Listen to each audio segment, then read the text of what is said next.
Are you confused about electoral votes and popular votes in the election process? Don't worry, we're here to help you understand. Electoral votes and popular votes are two ways in which we determine the outcome of elections in the United States. Let's start with the popular vote. This is the total number of votes cast by individual citizens. When you cast your ballot, you are contributing to the popular vote. The candidate who receives the most popular votes wins, right?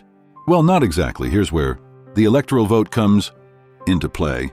The United States uses the Electoral college system, which means that the president is not directly elected by the people. Instead, we have a group of electors who represent each state. The number of electors each state has is determined by the number of representatives they have in Congress. During the election, each state holds its own popular vote, and the candidate who wins the popular vote in a specific state usually receives all of that state's electoral votes. It's like a battle for electoral votes.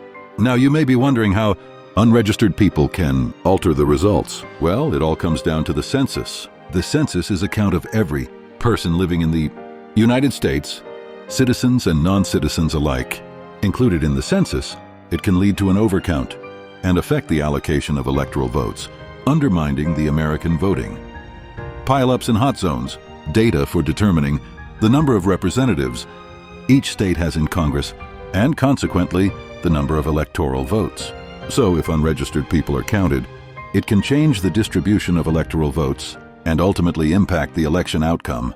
Understanding the difference between electoral votes and popular votes is crucial in grasping how our elections work. So remember, even though the popular vote is important, it's ultimately the electoral vote that decides who becomes the President of the United States.